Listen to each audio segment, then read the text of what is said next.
Don't you wish your girlfriend was hot like me? I never knew I was ever sort of in the band forever because we were always told we were all pretty much replaceable. I got lucky. I got to be in the recording group and be called, one of the decade's most successful girl group. I knew that that was my dream job. I wanted to be in the Pussycat Dolls. I was dancing for my life in that video. Did you ever hate dance? I had a moment where I realized that because dance had become my business, the business had pulled the love of dance away from me. And that's when I knew it was time to make huge changes. There's never a pinnacle moment where you've reached it. It's not real. The root of pressure and being somebody that you probably don't want to be is because that ego is alive. And for me, I thought there was an end goal in dance, but now I realize that my end goal is just to consistently dance for the rest of my life. All that really makes me feel fulfilled is working on myself, being a good person, giving back, having balance, and not having an ego.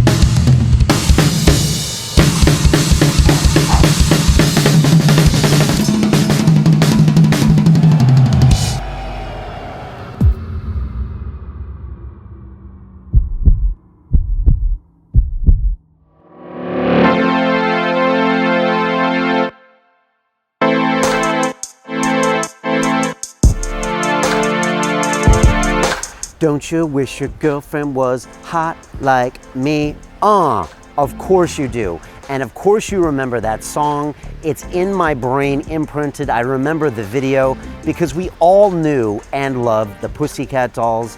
They were the biggest girl band of the last decade, sold 54 million albums.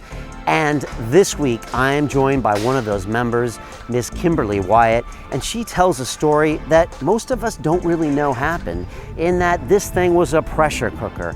It was constant stress. When she filmed that video, she was basically injuring herself just to be able to stay in the band and impress everyone there. And being in part of that group, that super group that was a creation of Interscope Records, she was told every week she was replaceable. So if you think you've got a stressful job, I disagree. And she was on stage dancing in heels night after night after night. And I think you can learn so much from people that have been at the top and gone through these difficult times. She was with that band for 7 years, but now she's moved to the UK. She loves this country like I do. And she has just won Celebrity MasterChef. And she's doing some really incredible things with children and building their self-esteem in this country. I was really honored to have Kimberly in the building. And again, as usual with London Real, it's not what you would expect, because what we think we know about people is rarely really true, because we can all learn so many things from their character, their experiences, and their knowledge. And Kimberly did not disappoint. So sit back, relax, and enjoy these crazy stories and these life lessons from Kimberly. Now, a few of you would have seen the excitement in my eyes as I've been talking to you. I have now met 100 new friends, and these are the latest members of our Business Accelerator program. These people are from around the world, and they've decided that they want to take their passion and turn it into a business so they can live a lifestyle of their choosing, to work when and how they want to do, and to really do that and scale their message to the world. And I couldn't be more astounded and humbled. And for the next 8 weeks, we'll be rolling up our sleeves and building businesses that create revenues for these people so they can quit their normal jobs and really live their passion. I've got an incredible group of people. I've got a doctor in Switzerland working on a cure for malaria. I have a young man in Botswana who wants to help African businessmen scale their message. I've got a guy in the middle of the Pacific who is a lawyer and now wants to build a personal lifestyle business. I could go on and on and on, and just super happy and humbled to have so many people give us this big vote of confidence. And I know we can show them exactly what we've done over the past 5 years with London Real and build this global media business. We have the perfect roadmap,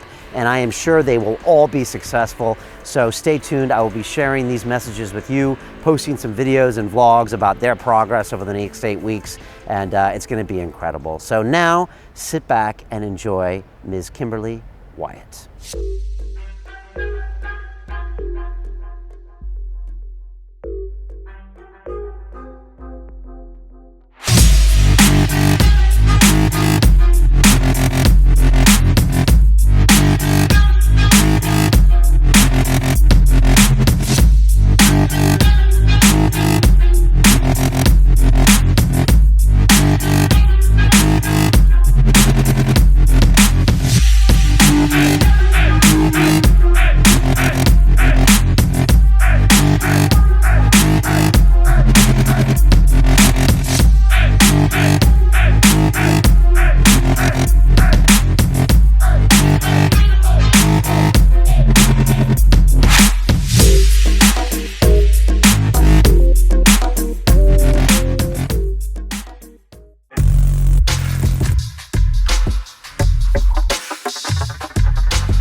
This is London Real. I am Brian Rose. My guest today is Kimberly Wyatt, former member of the Pussycat Dolls, the most successful girl band of the last decade, selling over 54 million records. Since then, you've been a judge on the shows Got to Dance and the US version Live to Dance, and last year you became the Celebrity MasterChef champion. That's big.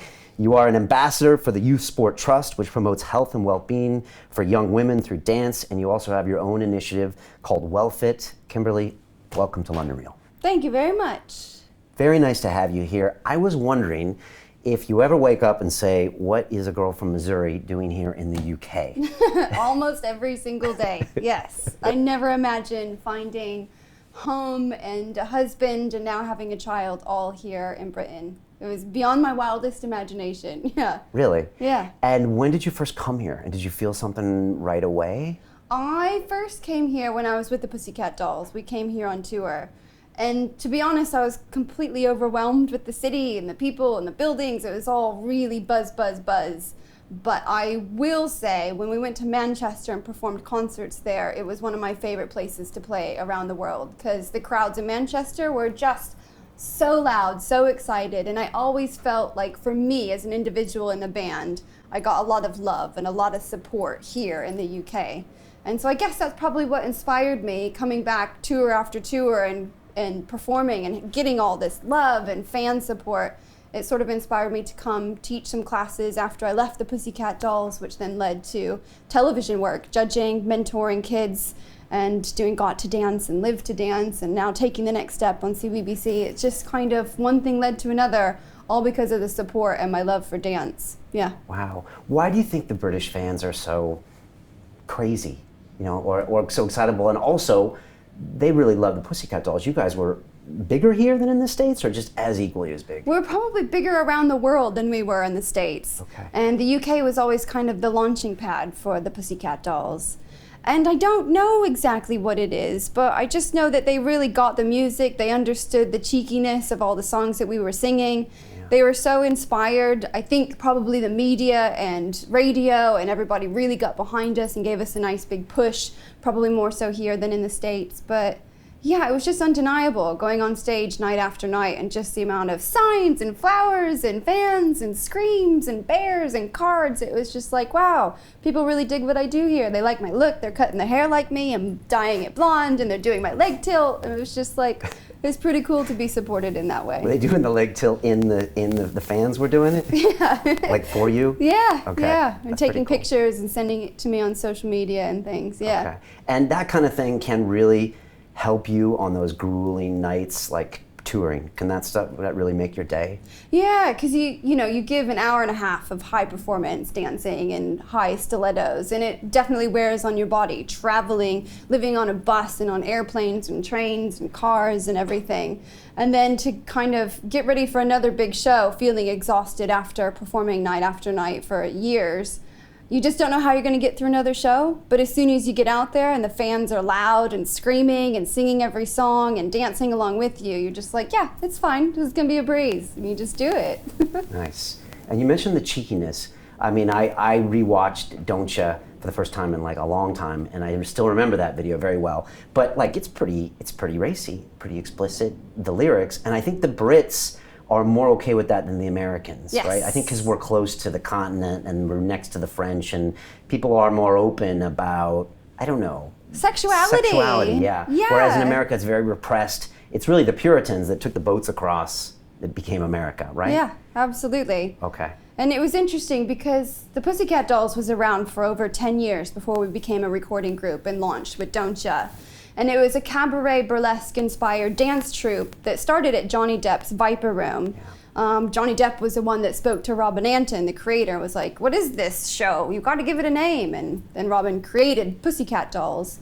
And through that venture, we had tons of celebrity guests that would come and join and do the show. And at the time, it was more cabaret burlesque. It was fishnets and stilettos and corsets, and similar to what you sort of saw in Don't Ya, but we were definitely urban-fied in this that is before video. burlesque was cool, right? It was before, yeah. And I guess it was really when the likes of Charlize Theron and Brittany Murphy and Britney Spears and Christina Aguilera and Gwen Stefani were doing the shows with the Pussycat Dolls that it was getting serious notoriety. Okay. And, Does Scarlett Johansson do one as well? Yeah. Okay, so you would kind of get these guest celebs that would rotate in and perform at the Viper Room. They would perform, they would lip sync, they would host the show, they would do lots of different roles. And I mean, the list of people that did it with us was phenomenal.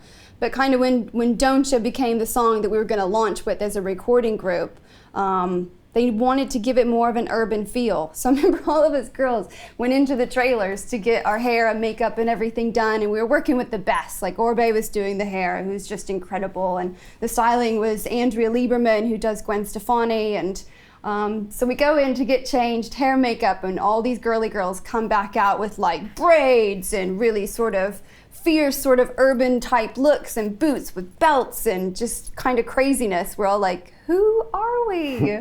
But we're performers. That's kind of what we do. That was on the set of the Don't Ya video? Yeah. So, all right, so you really expected something different. We had no idea what to expect, I guess. But yeah, we came out feeling very urban. Okay, but the 6 members were there at that point. You've been performing together in burlesque at that point. Okay. Yeah, we had been performing probably that group of girls for about a year and a half together. Okay. It was funny, that video has an extra girl in it, actually. Her name was Claude, because they were still trying to figure out what girls were going to be the core group of the Pussycat Dolls. And I remember at that time, I was kind of on the edge. They weren't sure if they wanted to keep me or not. And it felt like the fight of my life. I knew that every single scene I had to do something amazing and show my talent enough and look good enough and be good enough that they wanted to keep me in that group, because I knew that that was my dream job. I wanted to be in the Pussycat Dolls. So I was dancing for my life in that video. And it shows. I mean, there's a lot of clips in you doing a lot of your signature, you know, very acrobatic, impressive dance moves. And I was watching that. How long was that shoot? 2 probably 24-hour days, basically. Okay. Because Yeah. there's so many different scenes in there, and like, you know, you're in there for this quick cut. Like one time you're next to the toilet, one time you're there, one time you're there, and I was just thinking, how many different lighting setups? How do you get the energy? How do you do the lip sync and keep it that high? I mean, that's brutal. It was crazy. It was brutal. And too, because I was trying to prove myself. There'd be like the trampoline scenes and there'd be a camera over top. So I'd be like, okay, I'm gonna jump. I wanna turn so I could do something in front of the camera and then try and land in the tramp. And my goodness, I'd go up there, I'd get the shot, and then I couldn't get twisted around quick enough. So I would just hit my head on the like wood part of this tramp. Or even in another scene towards the end, it's a big group shot and we come from the balcony, come down the stairs, and then do a big dance break. Yeah. And it was supposed You slid down the balcony, didn't you? Yes, Yeah. I slid down the banister. balcony. I saw that today. And at the time, I was like, okay, have to kill it, need to be in this group. I'm doing the routine at the top, have to stay in time, get on the banister, ride down, get to the point, do the choreography. But at the time, as I was trying to get to my spot, I was in these crazy high stilettos, and I came out of both of them as I was trying to keep in time, slid down the banister, get to the spot, dancing in socks. And that is now in the video. If you look at me in the very back in the corner, I'm in my socks dancing by myself. And they kept that cut because it was still good. And they kept that cut. I don't think they even noticed it because I was so far back. Wow. And most people have no idea because it looks like everyone's having fun. Absolutely. But it was hard. Yeah. And there was a lot of money on that set. Like so Interscope and Jimmy Iovine and all these people are putting so many bets here. They're like, this needs to work. Absolutely. Okay. Yeah. Because they had tried the song. The song Don't Ya had been released before to radio by an artist named Tori Alamaze. And when it went to radio, it was the #1 requested song in history, apparently, but it wasn't selling any music. And so they took this song, gave it to us, rebranded it, and launched it, and knew that it was a surefire hit, but they had to get absolutely everything right. So we were under a serious microscope of, you got to do it, you got to make it amazing. Right. So a lot of pressure, but at the same time, you know you can be a part of something really big. And you have professionals everywhere. Like you said, the makeup, the styling's really good on that. And I don't know anything, I'm a guy, but I'm like, man, they must have chose what everyone was wearing and and the braids and everything. So yeah, there was a lot of thought and brainstorming that went into the look, the feel, the style, the sound, everything when it came to the brand, the Pussycat Dolls. Okay. And Busta Rhymes was there on the set? Yeah. Okay, yeah. So that's even more craziness going on. He was one of my favorite artists as a kid as well. Like Dangerous was one of my favorite music videos. Missy Elliott, I loved her videos. Aaliyah, like all of these were my sort of aspirations as a kid. I used to watch the videos and be like, I want to be that one white girl that's dancing in that video, which is sort of what led me to going to LA.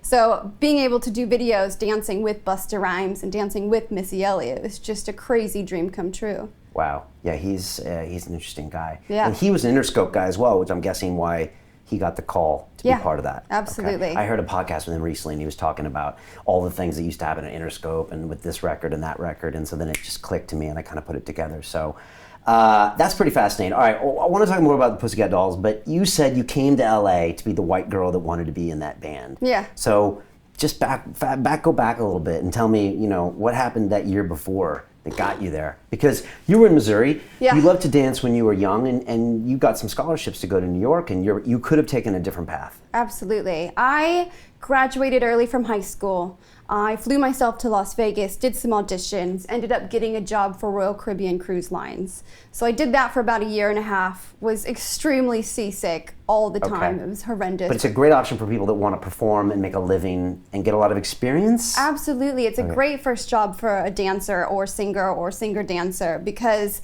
the shows are fantastic. You work with great choreographers that come from Chicago jazz dance companies like Hubbard Street and River North. And it was incredible. And I think it's a great way to get your feet wet as a newbie, pun intended. And yeah, it was great because it's a great way to save money. Room and board is paid for, you're fed, you do great shows, you're getting good experiences, you're traveling the world.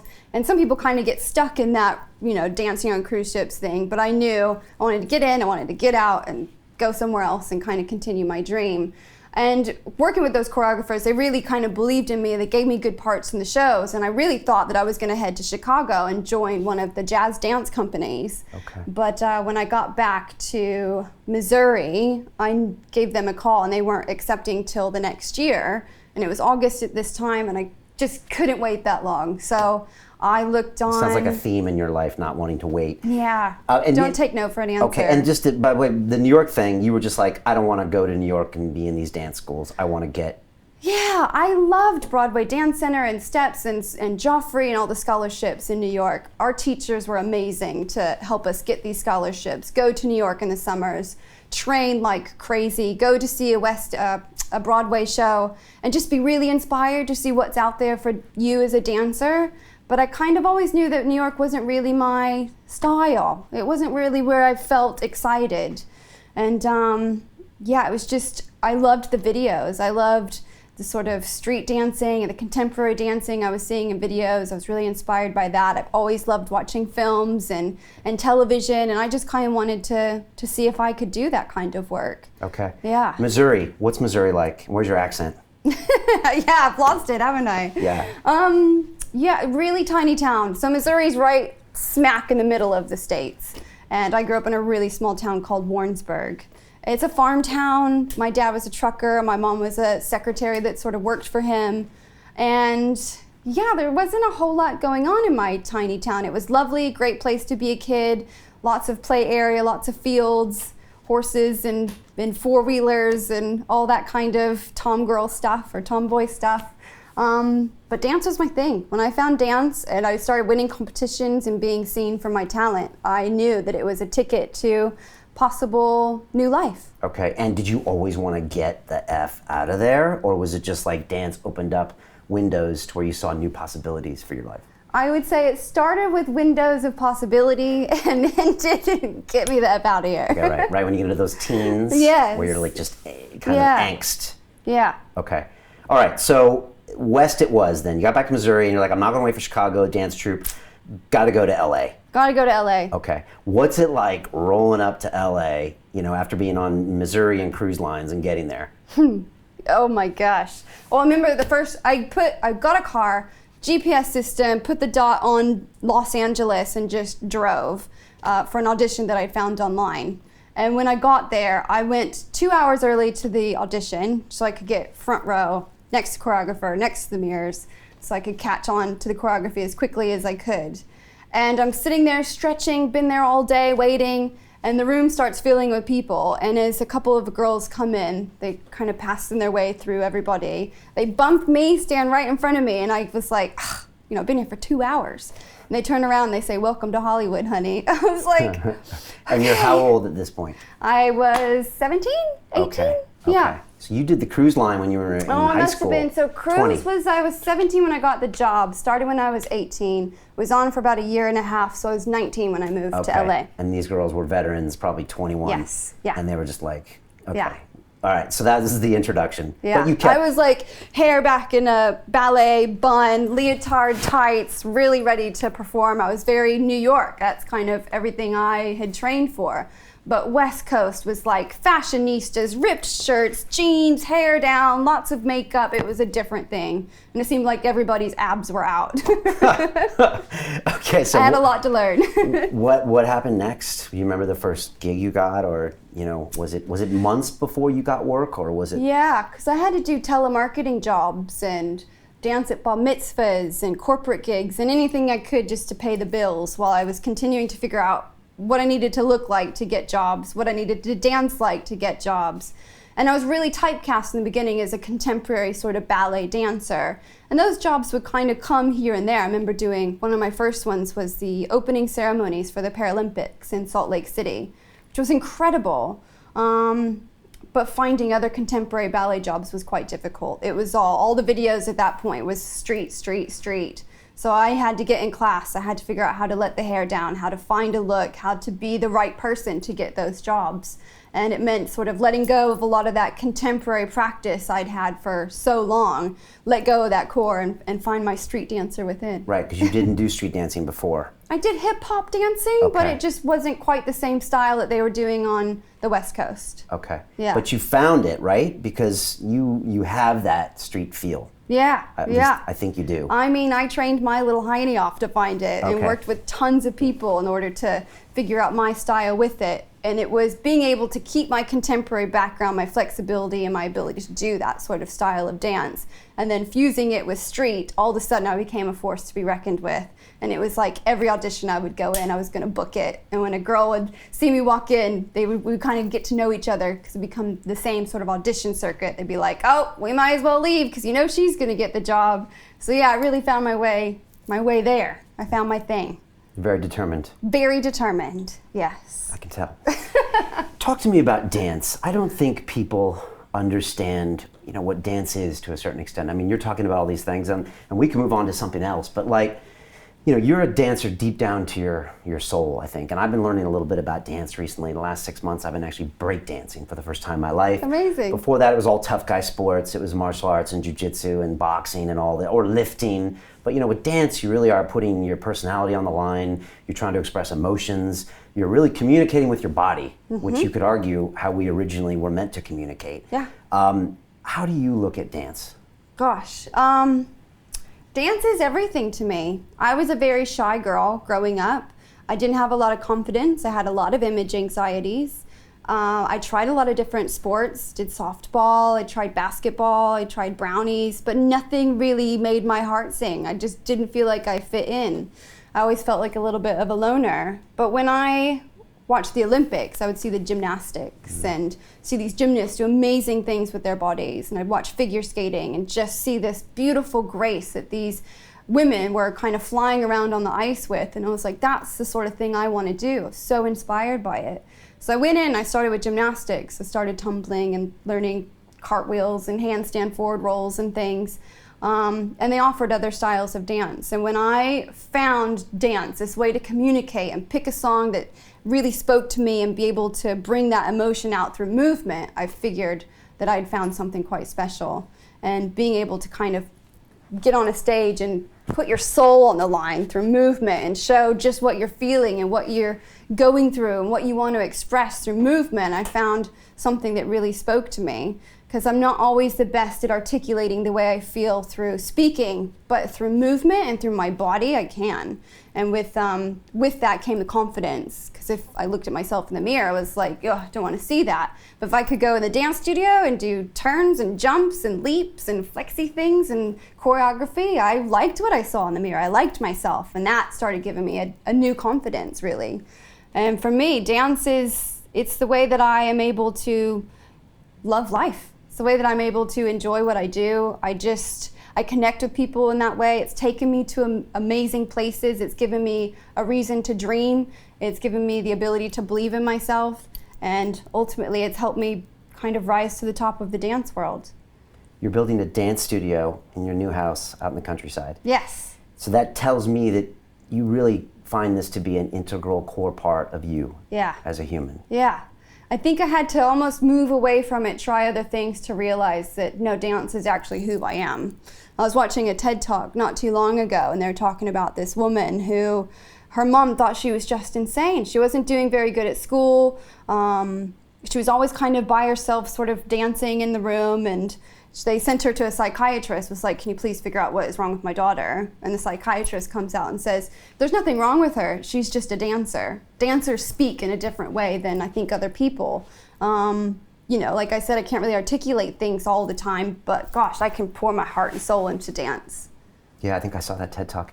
Andre Agassi wrote an autobiography about 5 years ago or 8 years ago, and in it, he said when he first met Brooke Shields, he said, by the way, I hate tennis. And she said, what are you talking about? It's your life. He's like, I hate it. Did you ever hate dance? Did I ever hate dance? I had a moment where I realized that because dance had become my business, the business had pulled the love of dance away from me.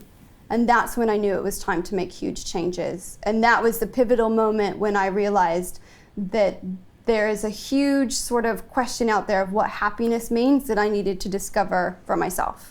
Okay. Yeah. And this is probably '09, right at the tail end of the Pussycat Dolls. Yeah, it was in China. We were doing a huge show, and just in the middle of the show, I had that realization because I was out there doing the moves, but there was no soul in it anymore. I was just felt like a puppet, and I knew I couldn't be a puppet anymore. I have too much to give. I have too much to say. I love dance too much to let that happen. Right, but everyone told you had made it. You probably had great money. You were touring the world with the biggest girl band in the last decade, and yet you probably told yourself that same scenario, and then something just switched. Yeah. Okay. What's wrong with me? Yeah. Okay, and then very soon afterwards, you left. Yeah, pretty Okay. soon. I did everything I could in that situation to be honest, to make changes so that I could continue. Because in the beginning, it was my fight for the life, because Pussycat Dolls was my dream job. But at that point, I realized that, the business setup and the workings of the whole situation just wasn't fulfilling me. And either that had to change to some extent, or I had to go. And when I realized it wasn't going to change, I had to go. And like you said, you're expressing who you are when you're on stage. Sounds like you're probably a professional enough to where you can fake it for a little while. Yeah. But then after a while, it just gets to where you're like, what am I doing? Absolutely. Do you see people on stage? I'm sure you do. And people in movies that you're like, they're just phoning this in. Oh, easily, yeah. I think that, there's an innate ability to see through the fog. I think authenticity is the most beautiful thing a person can have.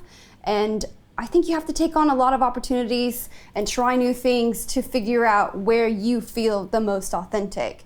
And for me, it was always dance, but then all of a sudden my authenticity was gone, and I didn't really know where to find it. And it took quite some time to finally figure that out. Okay, but on a 90-minute performance with the lights and the music and the backup dancers, I mean, can't you kind of fake that authenticity for a little while? I can fake it all day long. Okay, but until you don't want to anymore, Yeah. basically. Okay. Yeah.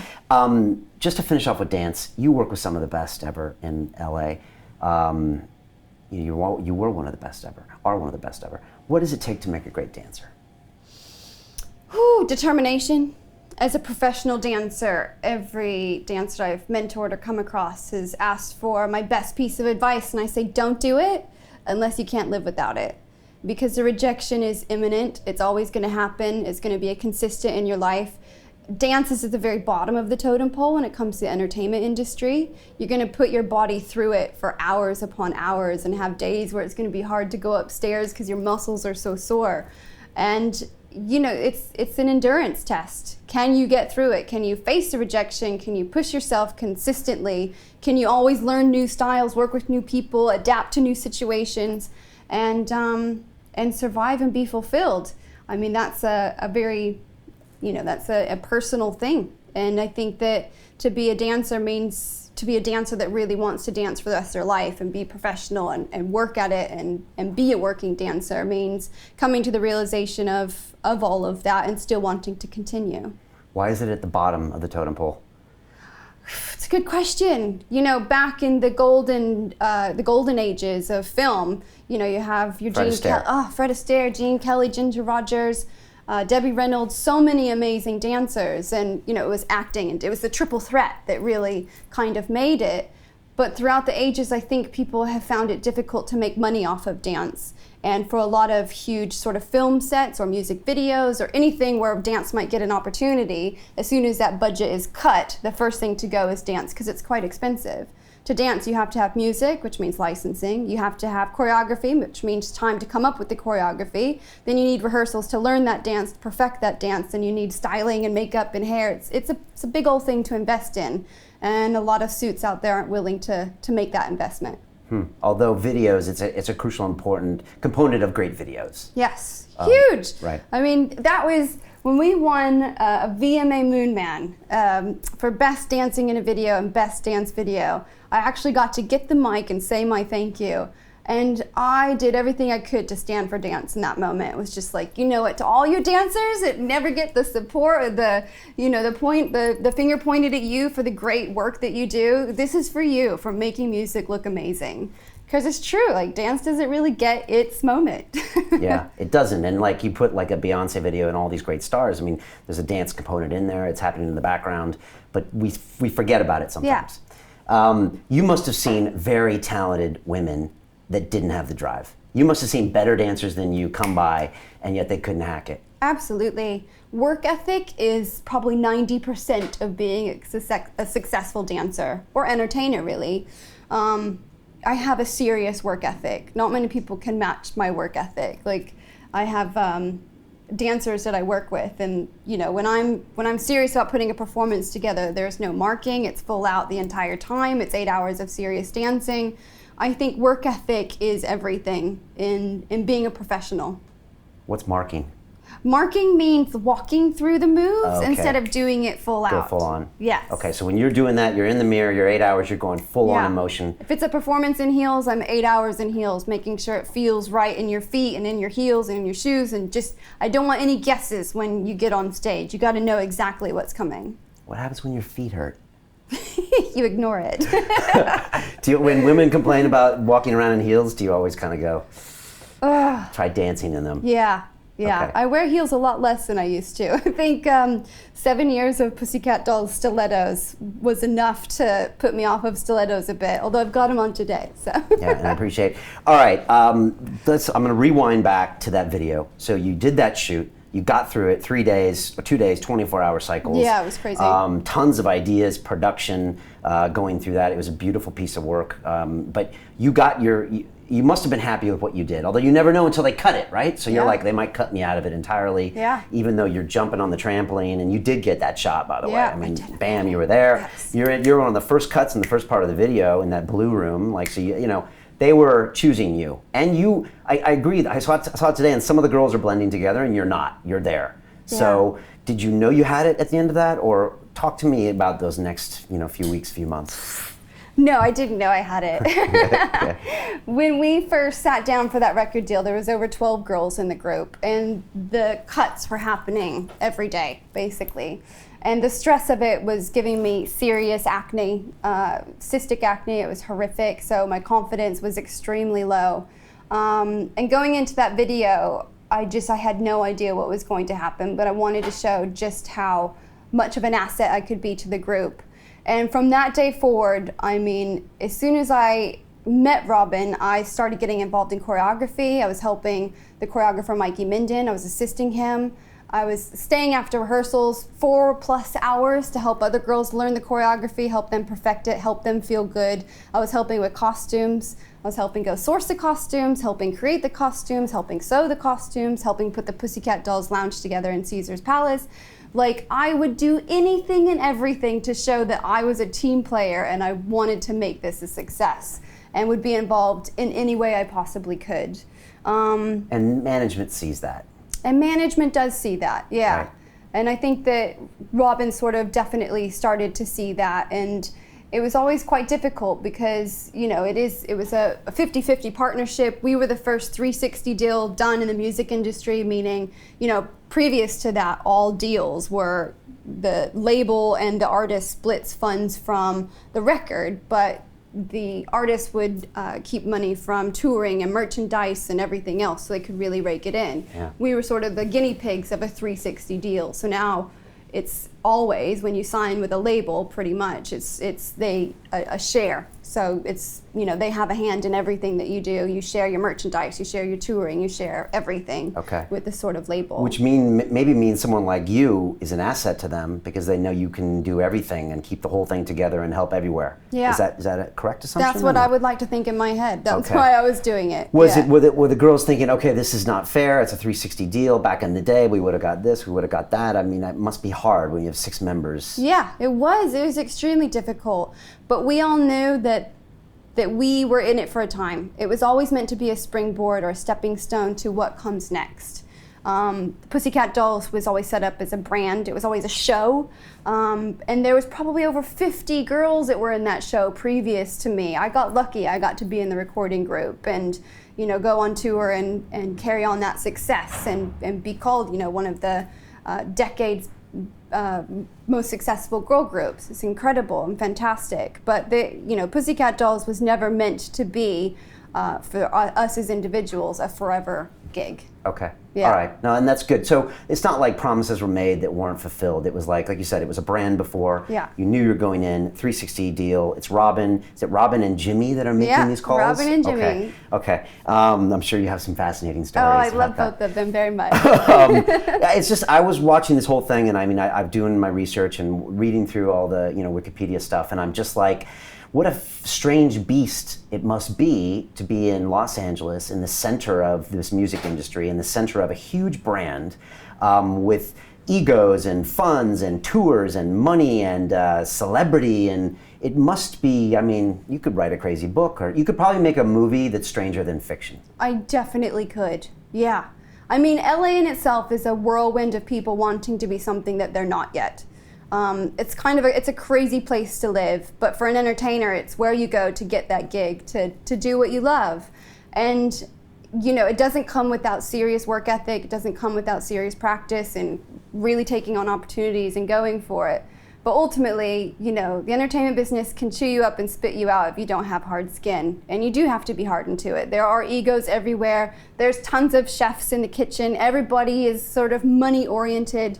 And all I ever was a girl that just wanted to dance. All right, so those next few weeks, you shoot the video, they cut it. I guess it probably takes a couple months to come out. When did you know that you were in the band, or at least temporarily, and that you guys were going to be big? Well, I never knew I was ever sort of in the band forever because we were always told we were all pretty much replaceable. Okay. So I was fighting for that gig Except the for entire Nicole. time I was in it, except for Nicole. Well, maybe she was told, but she didn't believe it.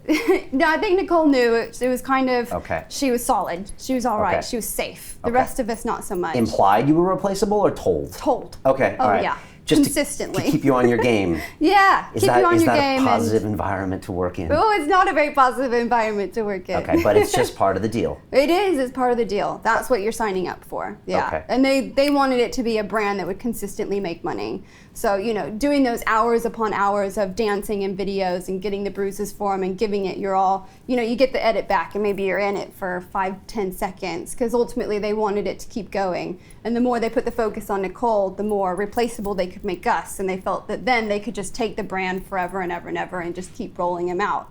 It didn't end up happening that way, but that's kind of what we knew we were in for. Okay. Do you think they ever worried that we're putting too much, you know, of our chips on Nicole? Do you think they thought, let's just spread it out a little bit, just in case this or that, or was it just not going to happen? I have no idea. Okay. I have no idea. All right. I mean, okay, fair enough. Fair enough. All right, so she just had this arrangement with them where they were like, all right, you're going to be this front person. Yeah. Okay. Next few months after that video, when do you know that you were like, I got to strap my seatbelt on, this is going to get really crazy? Do you remember that moment where you're just like, wait a second, this is really blowing up? Yeah, I do. It was in London, actually. We'd flown over to do promo and press for it. And as we stopped at the hotel to go in, there was fans everywhere. Everywhere. And I never really, I don't know, I just didn't ever sign up for the fame game or the celebrity game or any of Come that. on, you went to LA, you're a dancer. Yeah, but dancers don't really get that sort of treatment. So Okay. to get out of the van to go into the hotel and everybody be screaming at you and wanting your autograph, little shy me, I just put my head down and kept walking and pretended they weren't there because I didn't know how to handle it. And you're 22, 23. Yeah, Okay. it must have been. How did you deal with the fame? I mean, you know, I've spoken to lots of people here that it happens early on to them. I mean, do you think it's hard to come back from getting that famous, that young? I think it's hard to deal with the fact that I've been in a group that reached incredible heights because we had such a platform with Jimmy Iovine and Interscope, and you know, it was a train. And then to leave that, I know that to compete with that is just never going to happen. Like, I don't want to work as hard as I had to as a Pussycat Doll to be that successful and that famous.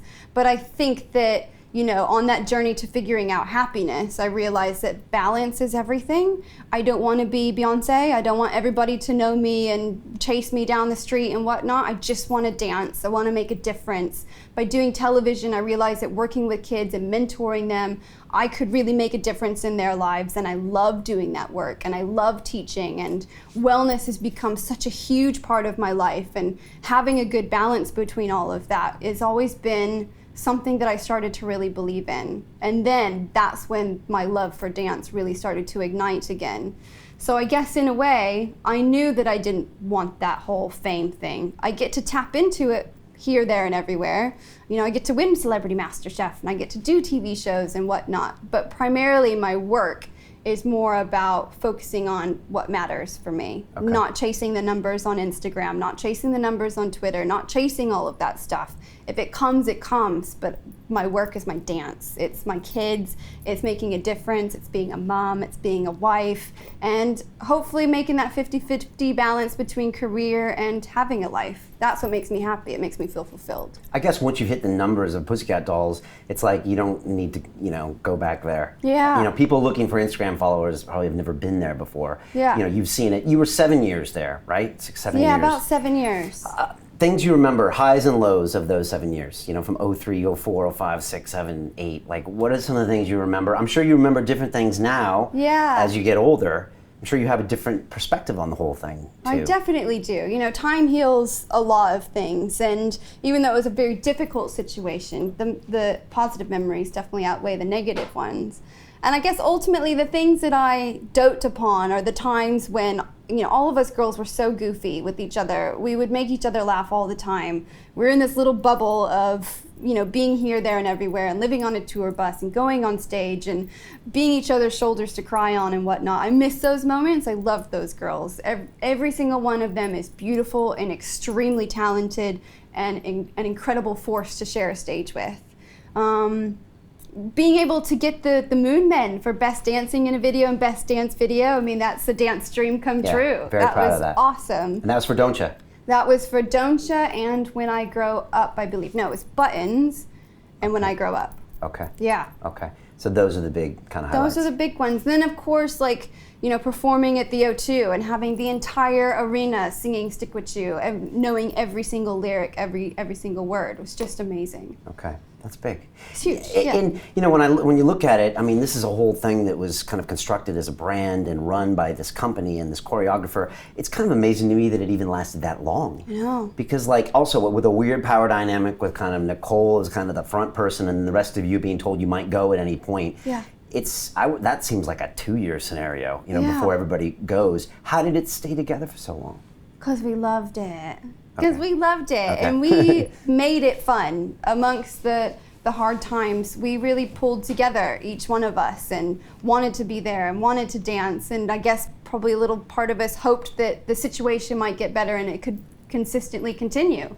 But yeah, ultimately we really believed in us as a group and believed in our dynamic together, believed in our talents combined, and just really felt like we were making some serious headway as the Pussycat Dolls. It was an amazing journey, an amazing ride. I think all of us probably, you know, gave it absolutely everything.